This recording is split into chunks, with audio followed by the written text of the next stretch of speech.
Norma May. Regarding the topic of whether Scientologists expect L. Ron Hubbard to return, if they're not expecting him, why are there homes for him and offices for him all over the world? And 420 Escapade. If Hubbard didn't think he was going to reappear as a leader of religion anymore, why, oh why, do the Scions spend so many dollars on the construction and upkeep of his offices, waiting there for him in pristine condition when he is ready to make his grand return? WTF. All right, my take on this is not that the Scientologists are waiting for L. Ron Hubbard to return, and I say that because in all the years that I was in, that wasn't my understanding of what all those offices and the model homes and whatnot that Scientology was restoring, all the places where Hubbard had lived and kept a home.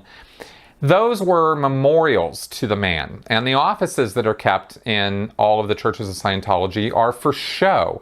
They're a show of dedication and loyalty.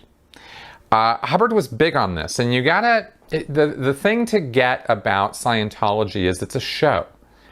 It's showmanship, right? There's so much in Scientology that is just fake. And Hubbard wanted it that way. He's the one who said, you keep an office for me in every organization, right? Because when he was traveling around, he needed a place to work if he went to an organization. And he did travel around in the 1950s and 60s to the various churches of Scientology around the world. So he did do that. But once he stopped doing that, he wanted that show of loyalty and support for him. He was source.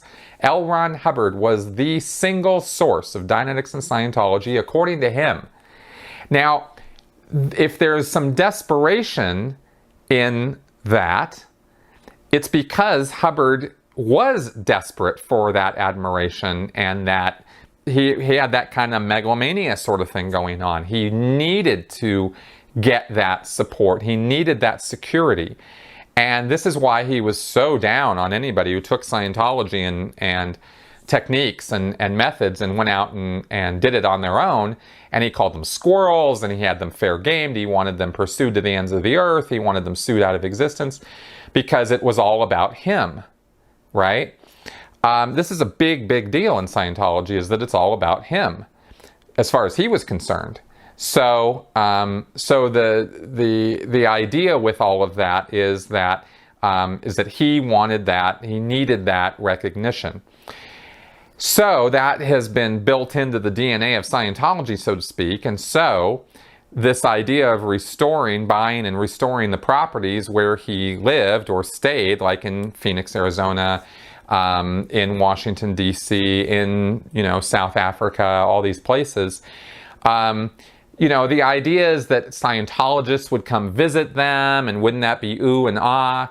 It's also a place for the church to invest its funds in terms of real estate, right? Just like the ideal orgs and stuff like that. Or like the church is obligated to spend some of its money on things that would be memorializing or somehow forwarding, the religion as far as the IRS is concerned. So that could be another factor as to why to buy these properties.